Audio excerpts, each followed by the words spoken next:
اللهم صل على سيدنا ومولانا محمد اللہ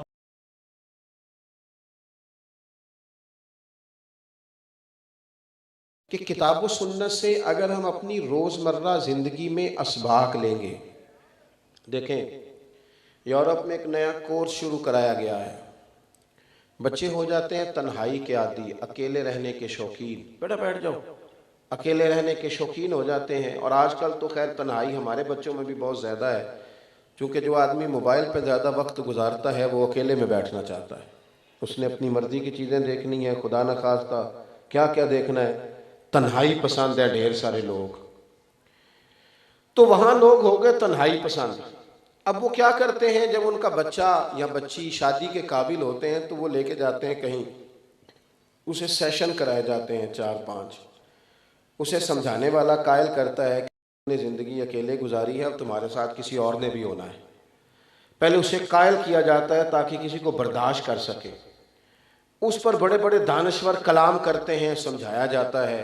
اور بڑی چیزیں آ گئیں، اب تو بڑی چیزیں آ گئیں. اب تو میں دیکھتا ہوں لوگوں نے اس پر کتابیں لکھ دیں اور ایسی ایسی چیزیں لے کے آئے کہ جناب یہ نفسیات کے ڈاکٹر نے یوں کہا ہے، فلاں آدمی نے یوں کہا ہے، اس طرح کر کے وقت گزارو گے تو ازدواجی زندگی ٹھیک ہو جائے گی. میں کہا کرتا ہوں کہ 2 جملے ہیں قرآن پاک کے، بس ایک بات قرآن مجید نے کہی، ایک اگر اسے سمجھ لیا جائے، ایک بات، ہن لباس لکم وانتم لباس لہن. کہا مرد عورت کا لباس ہے، عورت مرد کا لباس. وہ تمہارا لباس ہے، تم ان کا لباس. یہ 2 جملے قرآن مجید کے، 2 باتیں، 2 نصیحتیں، ایک مرد کو ایک عورت کو. وہ تمہارا لباس ہے، تم اس کا لباس. جتنی مرضی بھی تلخی ہے ازدواجی زندگی میں، جتنی بھی، آپ کبھی اس لفظ کی خوبصورتی کو دیکھیں. دیکھو انسان کتنا بھی خوبصورت ہونا، اگر اس نے لباس نہ پہنا ہو تو وہ خوبصورت نہیں لگتا. اگر اس نے لباس نہ پہنا ہو تو اچھا نہیں لگتا.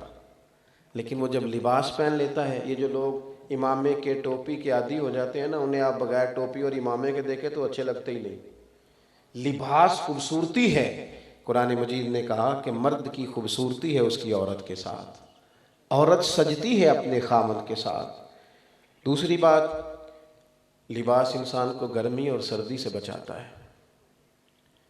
شدید گرمی میں بھی ضرورت ہوتی ہے کہ کچھ لباس ہو تاکہ شدت نہ ہو، سورج کی تپش نہ لگے. میرے عزیزو، مرد عورت کو، عورت مرد کو ایک دوسرے کے لیے سائبان بنتے ہیں، مشکلات سے نکلنے کا ذریعہ بنتے ہیں. تیسری بات دیکھو، اتنی گہری بات کہیں اور نہیں مل سکتی. تیسری بات ارشاد فرمائی مفسرین کرام نے، فرمانے لگے کہ لباس جو ہوتا ہے نا وہ جسم کے عیب چھپا دیتا ہے. عیب چھپ جاتے ہیں، جتنے مرضی گہرے وجود پر نشانات ہوں وہ چھپ جاتے ہیں لباس کی وجہ سے. کہنے لگے عورت مرد کے عیب چھپا دیتی ہے، مرد عورت کے عیب چھپا دیتا ہے. شکوے نہیں کرتے، شکوے نہیں کرتے. نبی پاک صلی اللہ تعالیٰ علیہ وسلم نے فرمایا اپنی بیوی سے بغض نہ رکھنا. اگر اس کی ایک بات تمہیں ناپسند ہو تو اس پر غور کر لینا جو تمہیں پسند ہے، گھر بچ جائیں گے. آپ دیکھو کتنی تیزی سے طلاقیں ہو رہی ہیں، لیکن قرآن مجید نے کہا تم لباس ہو ایک دوسرے کا، تم لباس ہو. جس طرح کا ہمارا ذہن قرآن مجید نے بنایا ہے اس طرح کا کوئی دوسرا شخص بنا سکتا؟ اور پھر اس کی خوبصورتی اس طرح بھی چھلکی کہ قرآن پاک کا عملی نمونہ جب حضور کی سنت کی صورت میں ہمارے سامنے آیا تو اللہ کے پیارے حبیب علیہ السلام نے ایک دن فرمایا، میں دیکھتا ہوں بعض لوگ جو ہے نا وہ اگر باہر جج ہوتے ہیں تو ان کا دل کرتا ہے گھر بھی میں جاؤں تو کوئی بندہ مجھ سے فیصلہ ہی کرا لے، اور جو باہر ٹیچر ہوتے ہیں تو ان کا دل کرتا ہے گھر جاؤں تو سب سے کہوں نکالو کتابیں. چلیں علماء اور مشائخ کی تو ویسے ہی بات نہیں کرنی، ویسے دل کرتا ہے پیران عظام کا کہ گھر میں بھی داخل ہوں تو سارے حضرت صاحب بھی کہیں. بھئی ایسا ہو نہیں سکتا نا. آپ کسی کے بیٹے ہیں، کسی کے شوہر ہیں، کسی نے آپ سے کوئی بات کرنی ہے، آپ کا کچھ لہجہ تبدیل ہونا چاہیے. حضرت سیدہ عائشہ صدیقہ رضی اللہ تعالیٰ عنہ فرماتی ہیں میں قربان جاؤں ایک دن محبوب مجھ سے فرمانے لگے عائشہ جب تم مجھ سے راضی ہوتی ہو تب بھی مجھے پتہ چل جاتا ہے، اور جب تمہارے دل میں کوئی بات ہوتی ہے پھر بھی مجھے پتہ چل جاتا ہے۔ تو میں نے جلدی سے عرض کی یا رسول اللہ میرے ماں باپ قربان، میں اور آپ کے بارے میں؟ تو محبوب فرمانے لگے کبھی کبھی قسم اٹھاتی ہو؟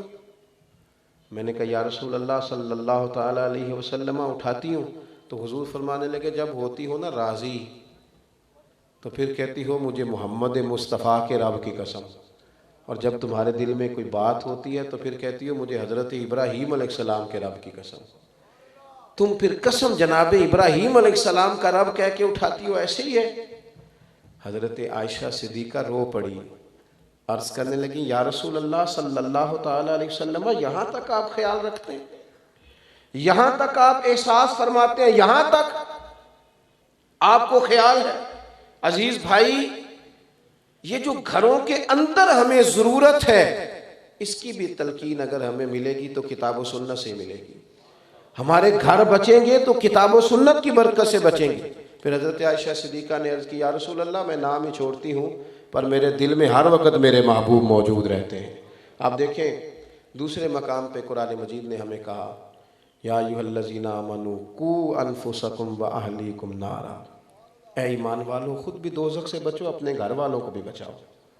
خود قرآن مجید نے ہمیں تلقین کی۔ آپ مجھے بتلائیے کتنے باپ ہیں جو گھر میں دین کی تبلیغ کرتے ہیں؟ کتنا خوبصورت وہ انداز ہوگا جب کوئی والد اپنے بچوں کو دین کی بات بتائے۔ حضرت عمر نے عرض کیا تھا اس آیت کے نزول کے بعد کہ یا رسول اللہ اس کا معنی کیا ہے؟ تو محبوب کریم علیہ السلام نے فرمایا جن چیزوں کا اللہ رسول تمہیں حکم دیتے ہیں تم اپنے بچوں کو ان چیزوں کا حکم دو، اور جن چیزوں سے اللہ رسول تمہیں منع کرتے ہیں تم اپنے گھر والوں کو منع کرو۔